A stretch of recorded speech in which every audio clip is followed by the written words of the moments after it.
Hi guys, this is Tim Ferriss. Going to cover some basics of dog training. I'm not a dog trainer, but I thought I would share what I've learned from going over 20, 30 books and working with a number of trainers. The first is a prerequisite skill. This is Molly. Yes, good Molly. So the prerequisite skill number one is attention. You want to get eye contact. And I have mentioned this once before, but this is how this works. So let's just say she comes over. Prerequisite skill number two, I'll show you what this is. Go. So that's called hand targeting. We're going to talk about that in a second. But let's just say we come down and pretending that she's not, this is a clicker, pretending that she's, no, well, that's a different trick. Then we have eye contact, we go out to the side. She looks at me and I give her the treat, all right? So I am training her to constantly check in with her eyes. And the clicker makes it very fast, very consistent. Because if you're like, nice doggy, good doggy, yay Molly, whatever, it's not consistent and it's not going to impart the conditioning that you want. Okay, the way that that then develops, leave it. Okay, so then you can start to instill self-control in your dog and discipline. This is very, very important for safety. Now she might have some water because this stuff is dry. Sit. So you can see the, okay. The uh-oh is a stop, or the is a stop. Uh-oh is also a negative reward marker. I'm going to get to that. But the hand targeting is number two. So first, you'll notice she's constantly checking in with me, looking at me, waiting. And I'll have her sit to say please for everything. So if we come over, heel, okay, and then down, up. All right, so sit is please. That's true coming out of the door. That's true getting out of the car. Before going through a door, always I have her sit. I walk through. I always go through first. Then she checks with me, and then okay, and that's the release word. And there's a lot of debate about using okay as a release word. I think it's fine, 999 times out of 1,000. All right, so hand targeting. This is something you can do very easily with, say, puppies also. Get them used to poking your hand with their nose, and you use the clicker to tell them when they're doing it correctly. So if you wanted to get a dog to heel, for instance, you could put peanut butter on your hand, and I haven't done this with her, so it may not work, but watch, if I do this, she'll follow the hand and then poke it with her nose, sit, and then I give her a treat. So I would have clicked, right, if you're working with a puppy and trying to get it to follow the taste on your hand. That's a very good way to train heel. You can also do it with a wall on this opposite side. Very, very common, okay? But heel is kind of a vanity trick. All right, I'll show you another vanity trick.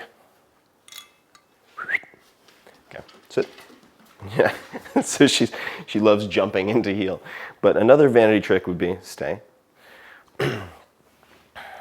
Stay is a safety trick, okay? So safety behaviors, safety tricks are number one.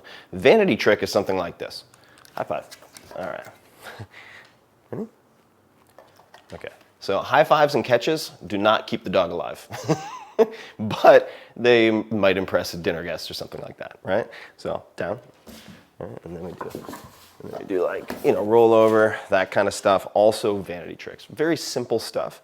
And but I'll show you how we would use a clicker to teach something like rollover.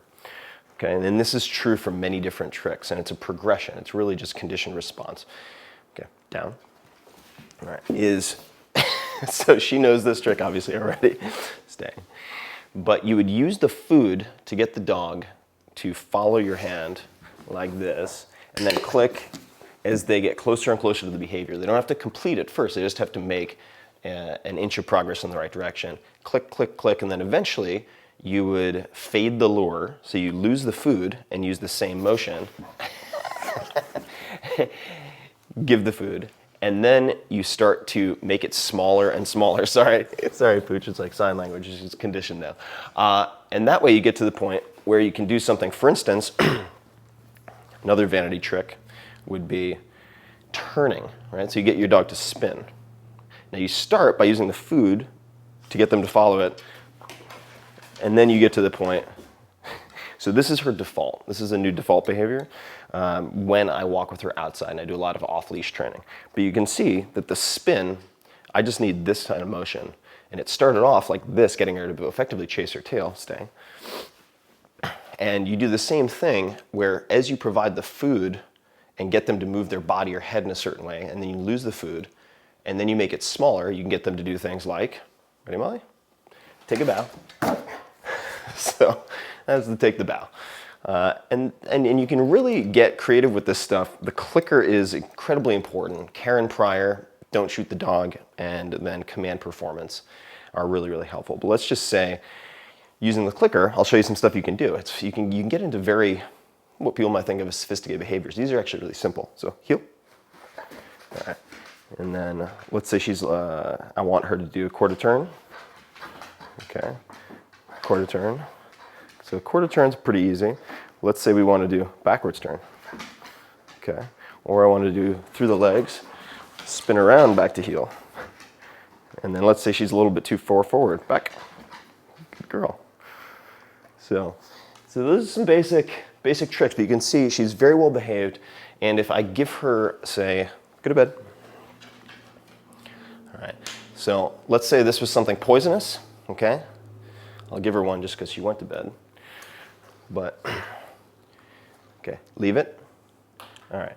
So let's just say that was something covered with paint or arsenic or some miscellaneous object on the side of the road. I want to be able to keep her from eating that, which I can do because we've practiced all of this hundreds and thousands of times. And then she checks in and I go, okay. And then she can eat it. All right. So priority number 1 with training your dog is keeping your dog safe. Priority number 2 is keeping other people safe. Priority number 3 is entertainment or anything else. Okay. So those are some of the basics of dog training. Be nice, be consistent, and good luck.